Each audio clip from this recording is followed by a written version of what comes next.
I went to get pizza at one of my favorite pizza joints. I've been going there. How old was I when I started? I've been there since I was before. We go to this pizzeria since before I was born.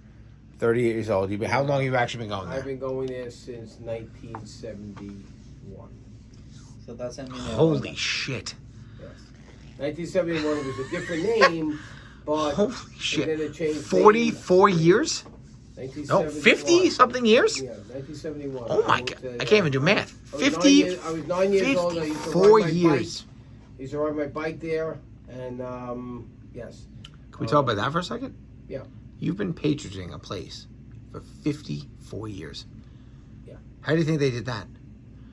Just by having good pizza. And, yeah. Great product. No, basically based on the product. There wasn't. They didn't have. They don't really have personalities. No, it's not like. I know. But this is what I want to talk about on this channel. Though, like this is like you've been going to the. I mean, I'm 30. I've been going since 38 years. You've been going there how many years? Since 1971. That is, I mean. So in 1971, I was 8 years. I was actually it was 1971 or 72. Actually 71 because we actually were going there before we actually moved to that area. So from Queens. So yeah. So 1971, I used to ride my bike there, and I used to go there before I played Little League games, and I used to get pizza and stuff like that. That's when the same owners? That's when the owners were different, but basically I'm gonna say probably for the last 45 years it's been the same owners. Wow. I mean, not for nothing, and it's probably not just you, right? I mean, it's a pizzeria, so it's not a high value every time you spend money there. But like, what is the lifetime value of somebody who goes there for 50 years? I mean, that's insane how long that is. It's just something where, especially like if I'm in the area, I don't live there anymore. I haven't lived there for a long time, but I still frequent the area when I'm in that area. I make a habit. We all do, honestly. Yes, we all go out of our way to go to that place. I was anytime we're in that town. I was in Mineola today, and I called you, if you remember. Yeah, and I said, you did. Hey, you want me to go to the pizzeria? Yep. I didn't want pizza today. What did I say? 2 slices. Yep, right, exactly. 100%, because you're over there. I knew exactly what you wanted, and this, that, the other. And it was a little bit out of my way, but it wasn't. And it was actually worth it. And I actually had a slice in the truck, driving back, because it's that good. And and if I tell your mother I had it, she'd probably be like, "Oh my God." She'd be mad. She'd be mad. Well, you don't bring me something, right? And just to let you know something, I have neighbors that used to frequent that place too. And when I told them, and we were talking one day, and I said to him, "Hey, I used to go to this pizzeria." He said, "So did I." And he's like, "Anytime you go there, please bring me a pie." So this is what did they do? Like, what are they doing? Are they just making a great pizza? Like, what are they doing right? They make a unique. Because there's nothing unique. But when you walk into places like any other pizzeria, yes, it is. But that one particular slice, is a Sicilian slice, is out of this world. But they make really it unique. People have. Other places have tried to duplicate it. They have it upside down. Yeah, they have. It's that place. I know. But this thing is just this slice is just it's monumental in. If I was in jail and I was going to the electric chair, I'd probably ask for this as my last meal. It would be up there for me too. Yeah. It's just that good, and it's that memorable. And when you sit there, especially if you sit there, it brings back memories of when. I remember I went there the night before a baseball game. And that day I hit my only home run over the fence. And nobody was there. None of my family was there to see it.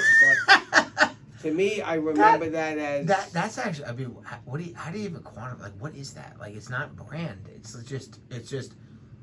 It's familiarity. You feel comfortable. Like the local thing of like they built this over like a. Because it's funny. It's what's the name of it? It's Gino's, right? It's Gino's Pizza. There's a thousand. There's probably 100,000 Gino's. Not like that. No, I know, but there's 100,000 pizzerias named Gino's. Yes. I mean, Gino's is probably the most. It was actually originally common named pizzeria ever. Originally called Joanne's. Really? Yep. When I was, whatever, and then it turned into Gino's, and basically Frank, who's the owner, and his kids are there now, and it's just been the same. It's been And that's the other thing. It's consistent. It's It's always the been same. It's always the same consistent product. Through all the decades, it hasn't changed. This is like the It hasn't McDonald's moved. version of pizza. Yes. It's been a higher quality product Yeah. for I mean literally for 50 something years. Yeah. I mean I only know it for 38 years, but it's always been the It's same product. basically a legacy. This pizza today was the same as it was 20 years ago. Absolutely. Exact same pizza. Absolutely. Crazy. But it's really good. That's the way you guys are speaking about to how you gonna start your business.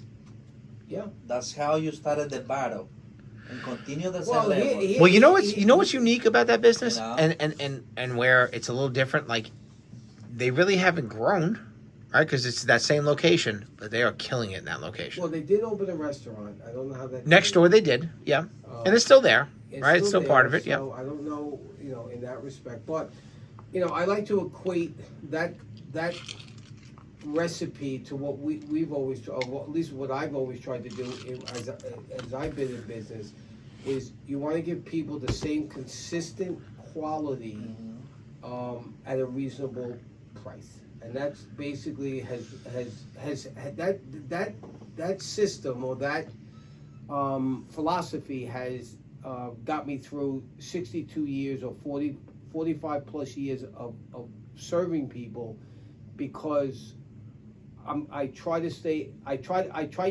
people the way I want to be treated, and it served me very, very, very well in all the years. I don't think it's a mistake, and I got here by accident. I got here because I set certain principles in motion, and I try to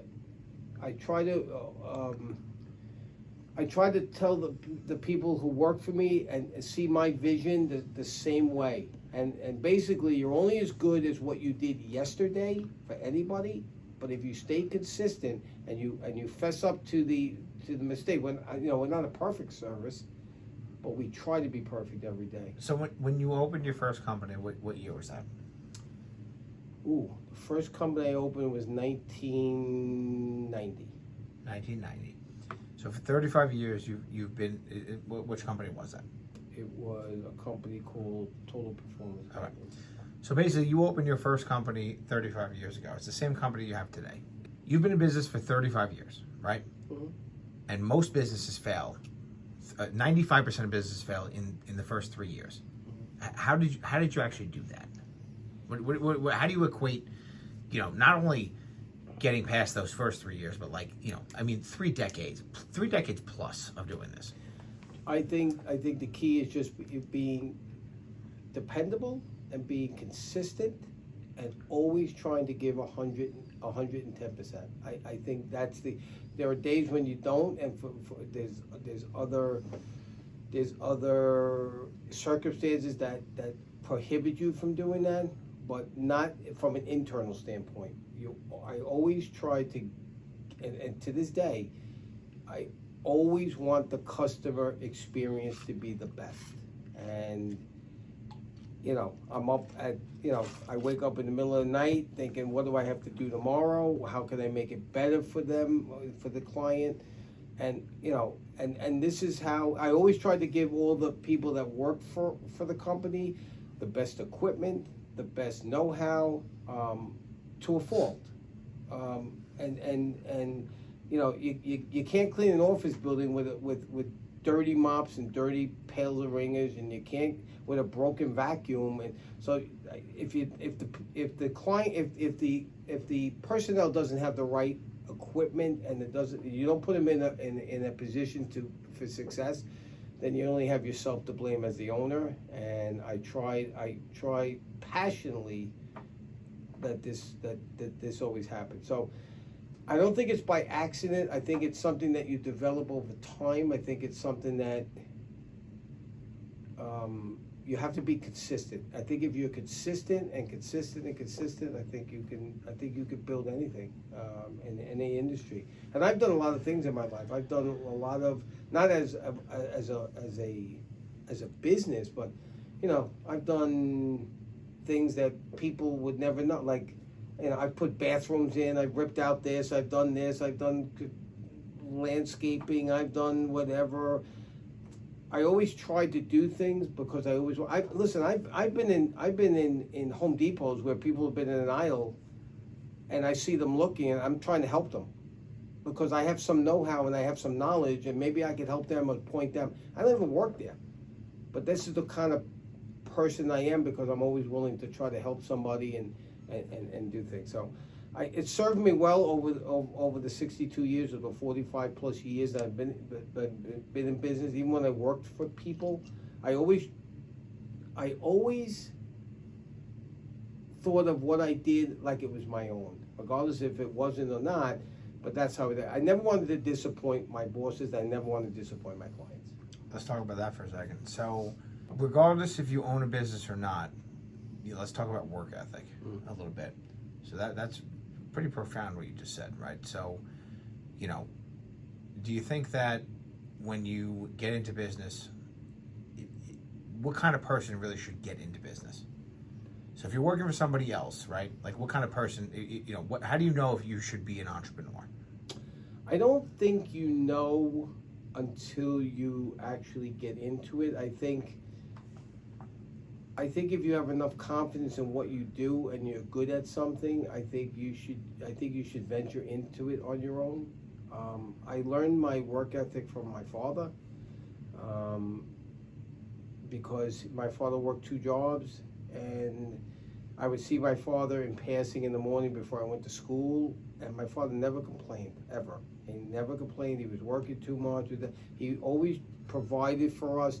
Like when I know you break this down into things, but when I was a kid, and if I wanted to play baseball, Little League, okay, at the time I didn't realize it, but if I needed a glove or I needed a pair of cleats or they were always there, or but that came from hard work from him, not from playing around or whatever. My father had a good work ethic, and I think that I picked up on that, and he taught me that.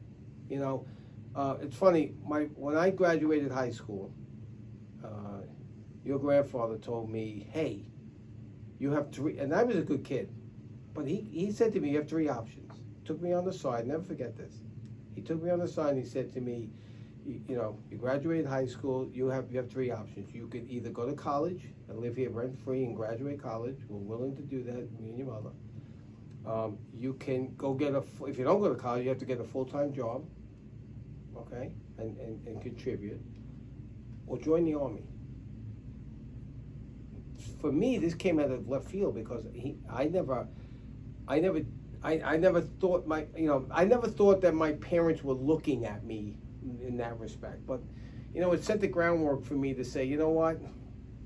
Not that joining the Army's bad or all of the options were terrible, but I did a combination of both. But I always worked. I always, my parents did the best they could.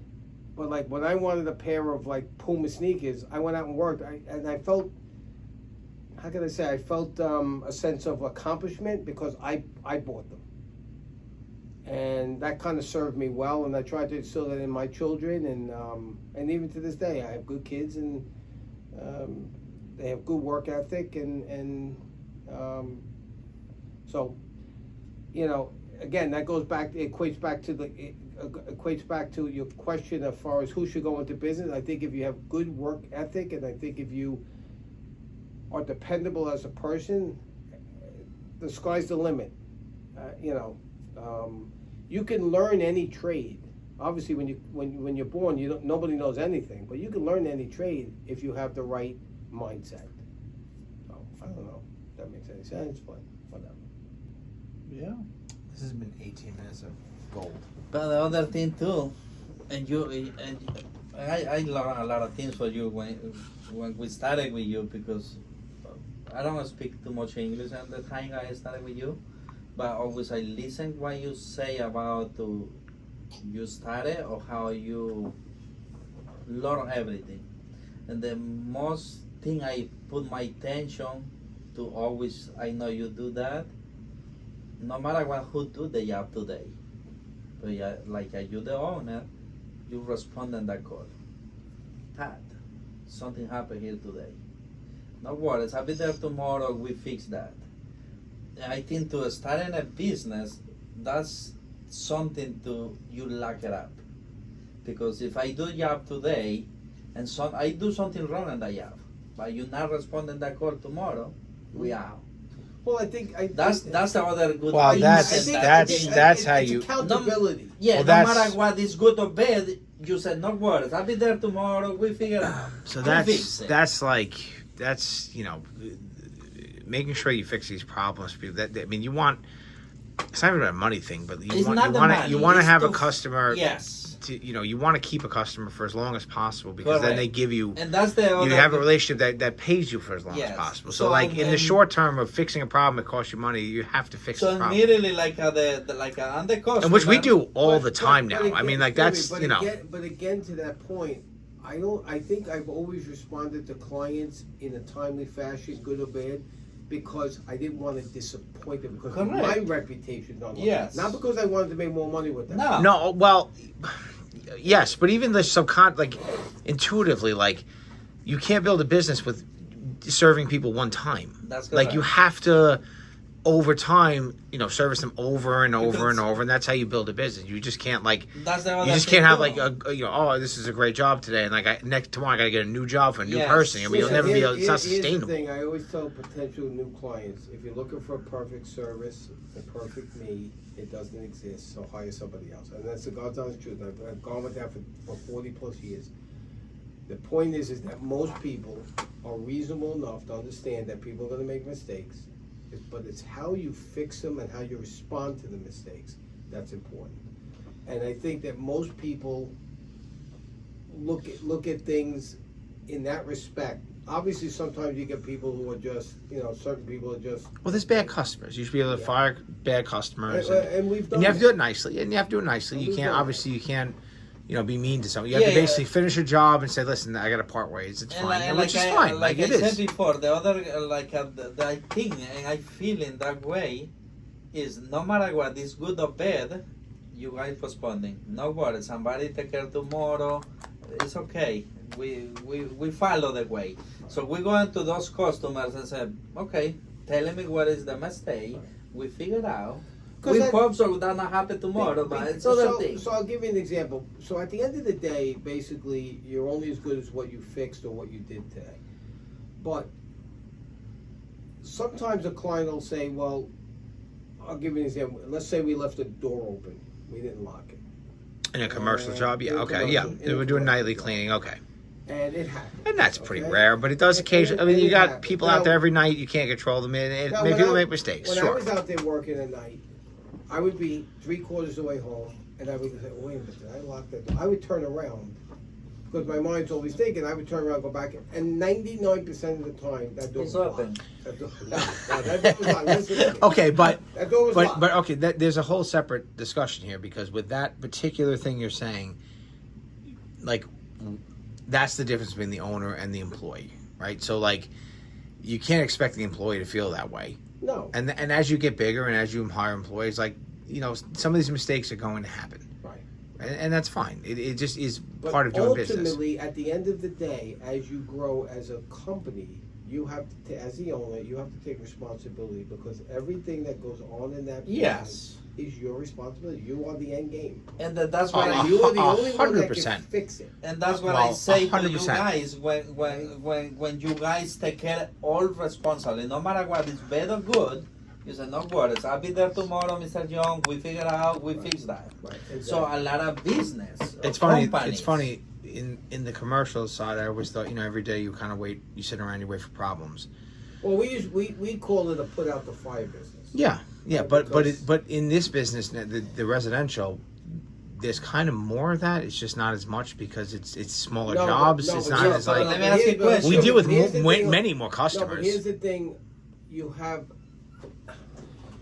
In what I find, to your point, is that in the residential business, it's basically you have an opportunity only once to fix it. When you're doing commercial work and you're doing something on a regular basis, 5 days a week, you leave yourself exposed more to problems, right? Obviously. Well, that's true because you're doing stuff. How many 5 day periods are in 365 days? It's over almost 300 times, right? I mean, so Okay, so the more you do it, Yeah. the more whatever. yeah, it's 265 But the days, other, more the like other whatever it way is. too. So like you have 265 days to make a mistake. But the other thing It's too, true. a resident, That's true, right? actually. Like the owner.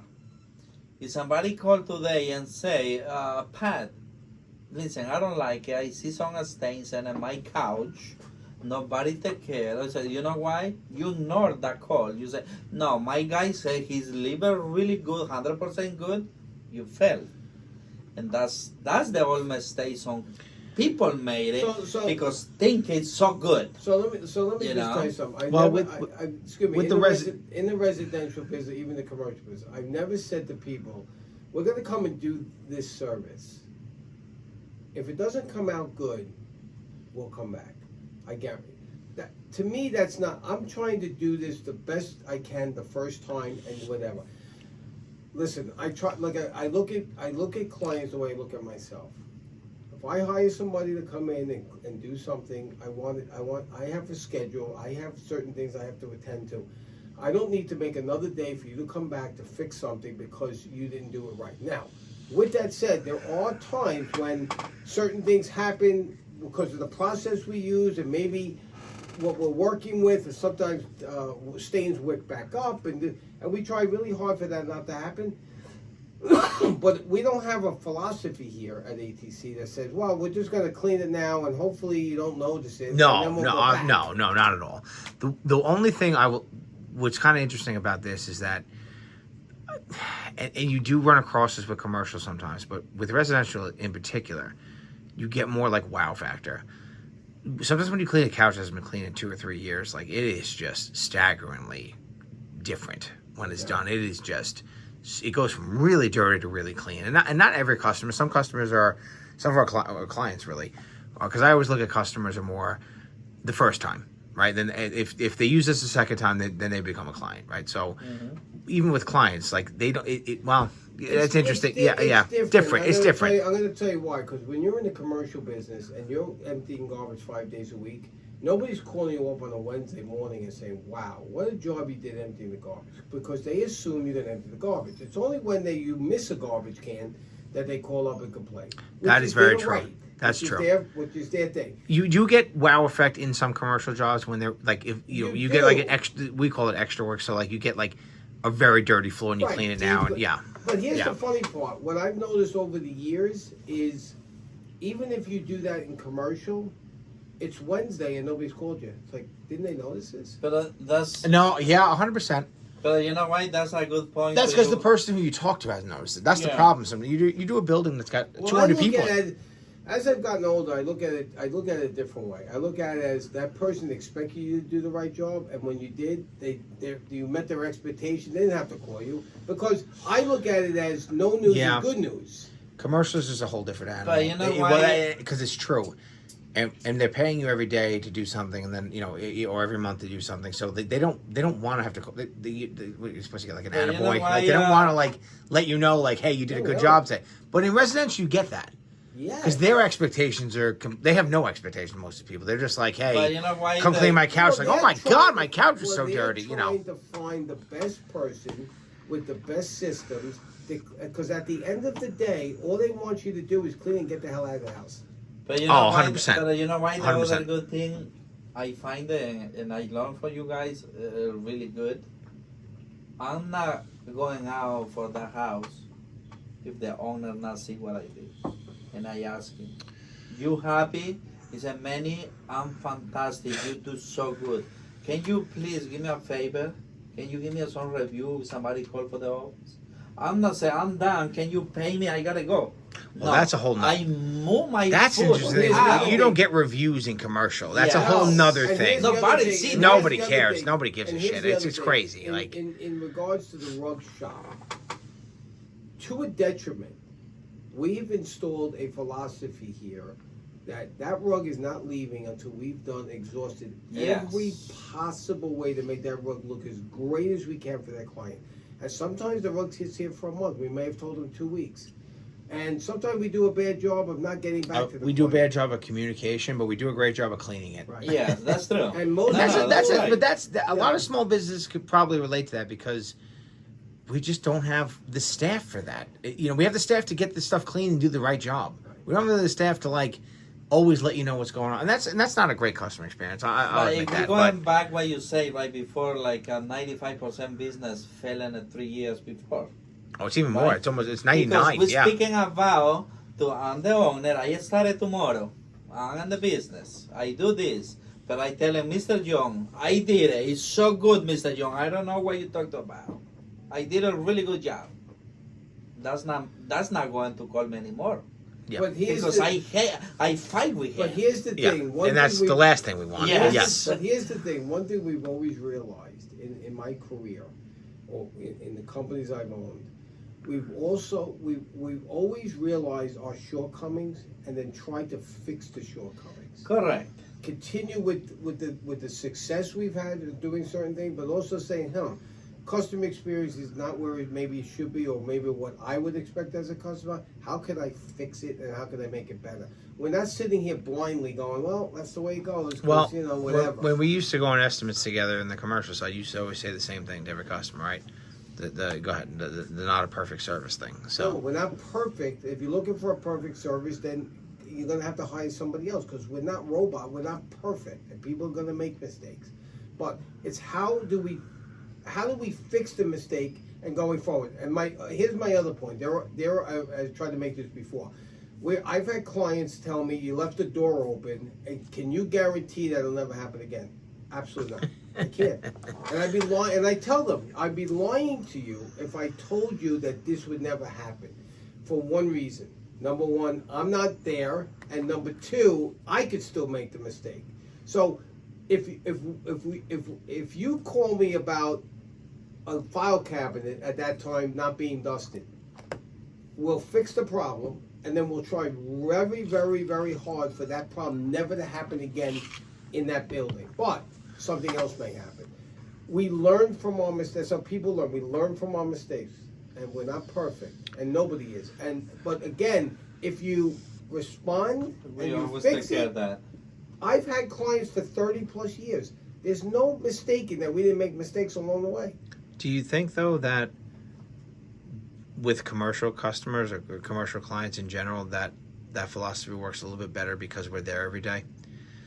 With residential, we have to be a little bit more. Well, we can't make that. You can't make well, huge mistakes. Well, it's the same. It's yeah. different. You can't basically make that mistake on Well, the first. let Like me- you got a customer who called you for the first time. It's like, well, we gotta really Well, can't do that. My Like, uncle always told me my uncle who taught me the cleaning industry.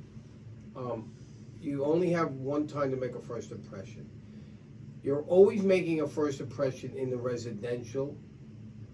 Until you've done something 10 times to somebody, but yeah. You make a first impression with commercial, but then it becomes mundane. Yeah. Okay. You don't have a mundane relationship with residential customers. No. Also, Even like they use you every also- 2 years. Like it's a brand new experience every Also time. in commercial, and again, even though we do the same things in residential, and we clean rugs all the time, but it's different. When you're a cleaner at nighttime and you're cleaning a building and you're going through the same old routine, it's easy to get lost if nobody's watching you, because it's like, I'm in the same building, I'm doing the same garbage, I'm doing this, that, the other. And not the same garbage, I mean emptying the garbage. But here, when you get a different rug in, or it acts a different way, or it's a different color, or you're meeting different, it's just a different dynamic, and it's exciting.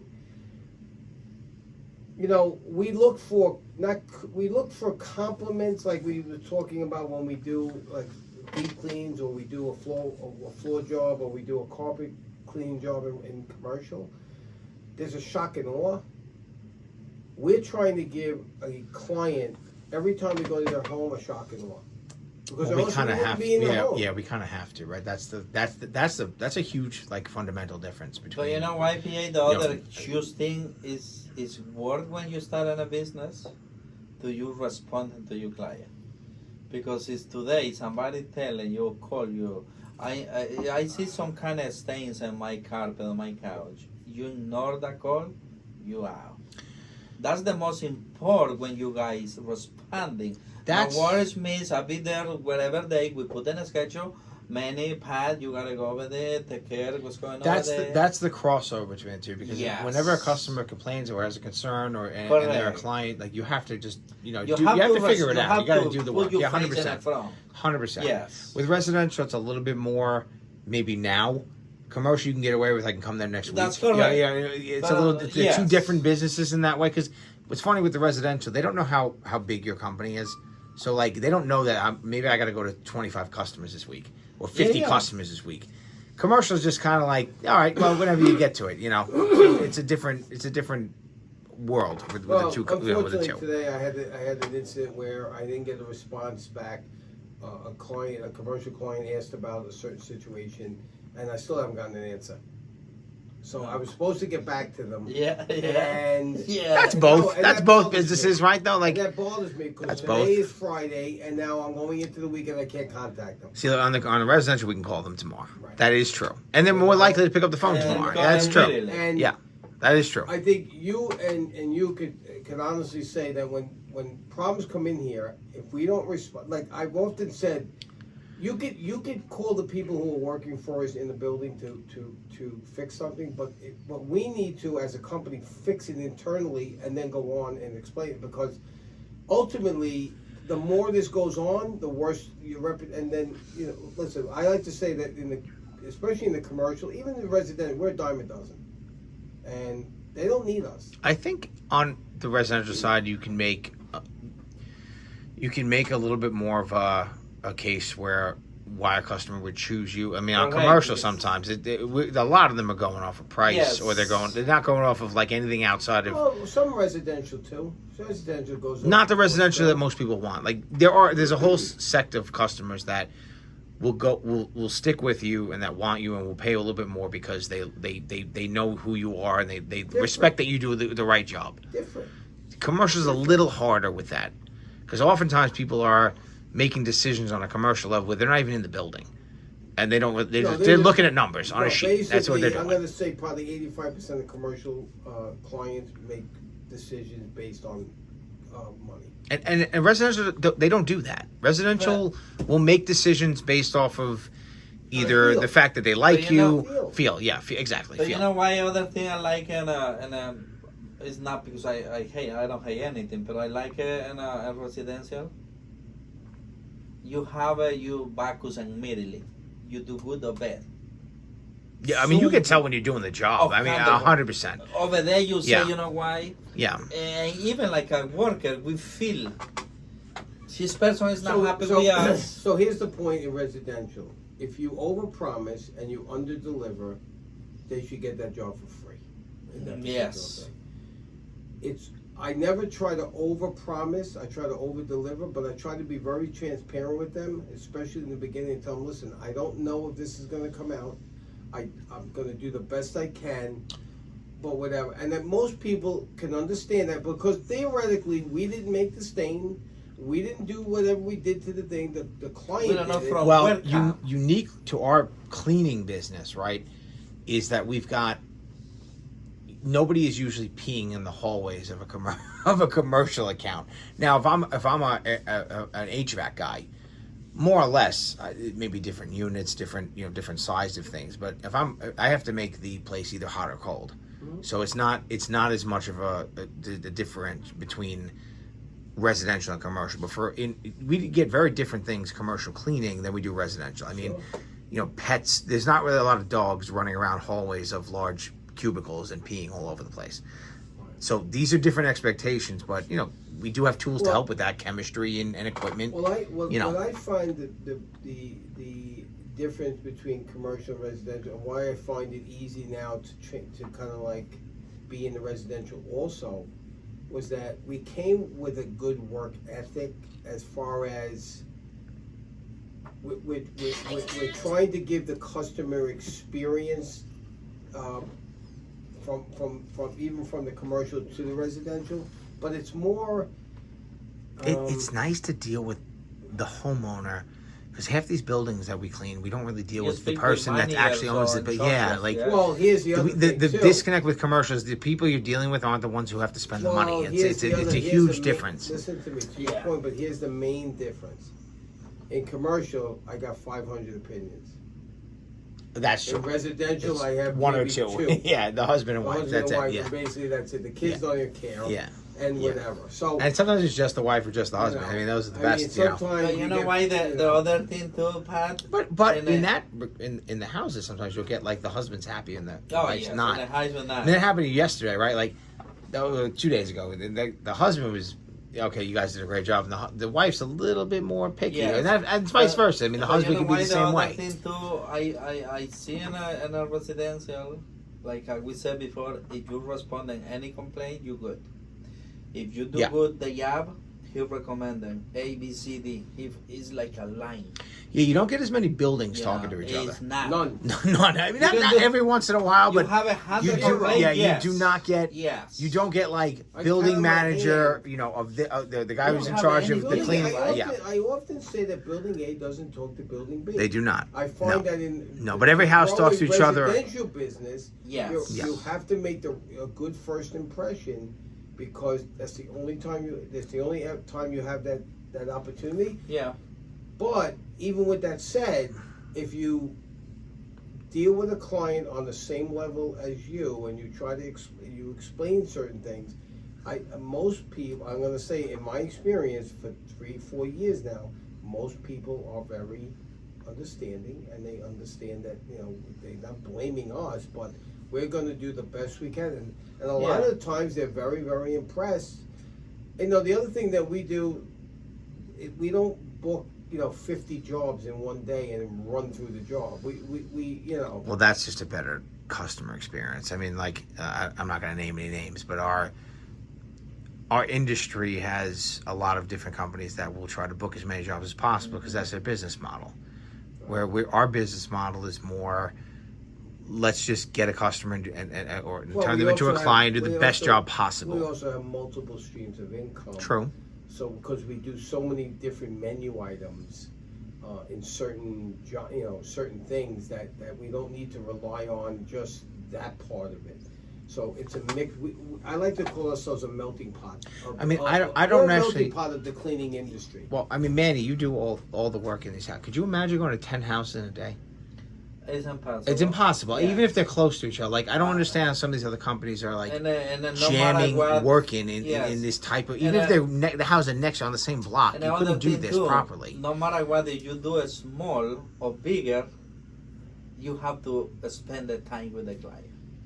And that too. Sometimes you get a customer Yes. that wants to talk to you for 2 Yes, hours. some So you're done with the clients, job, you know and they're why? like, Do the job. yeah, Okay. which never happens in commercial ever. That's true. Especially with the Yeah. workforce. Well, maybe with well, us as managers well, to the managers, but difference- they're not going to talk to the here's people the- doing the work for fucking 3 hours. Well, It's but not yes. happening. But here's the huge difference. In commercial, we never see anybody.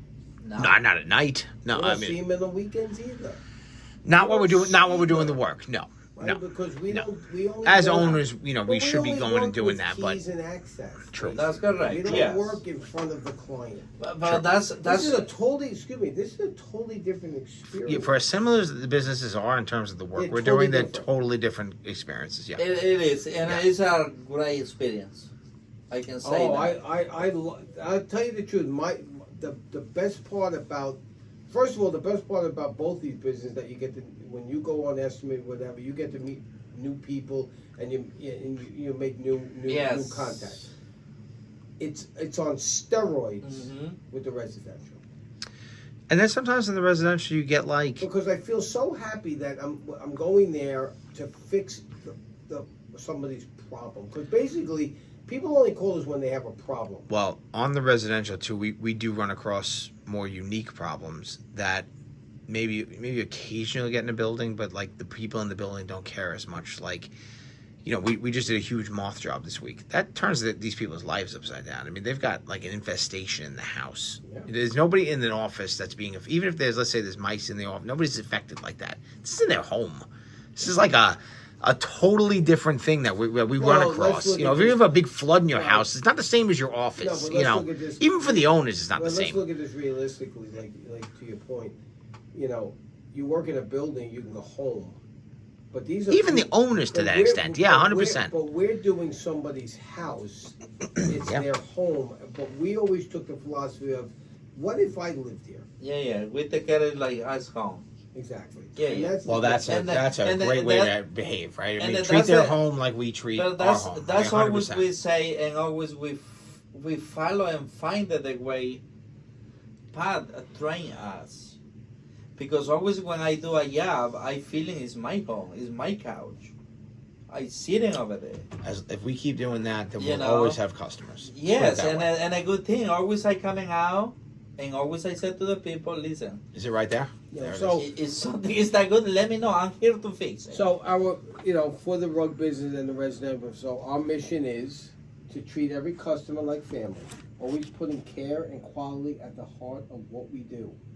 You love your rugs, so we treat it like one of our own. Yeah. And that equates to everything that we do, it doesn't matter if it's in the residential or commercial industry, we treat everything that we do. Could be furniture, it could be rugs, could be office cleaning, could be emptying your garbage, could be cleaning your bathrooms. We could do it the same way. And I think that's what, the bottom line is, that's what served me so well over 40 plus years, and basically into the future, it'll serve you guys into the future. Well, I think that is this turned out to be an Now you amazing 44 minutes of Now you- content. now And you- it's 20 fucking minutes, right? This turned out to 40 be minutes, 40 almost 45 minutes We of don't content. stop. We can't stop. He's like a. Plus, I like got 8 minutes. You guys No, no. arguing about a Thailand ground job. Yeah. Oh my god. And he never finished to explain what is my conversation with the. I don't even know. Who cares? I don't even know what to do with this yet. I'm telling you, you would fail. What about? I don't even know what to do with this fucking yet. But this is What perfect. about if I win the lady, but $1,300 to You can Thailand win. ground, And God bless you. and she say because you know why, Pat? She say.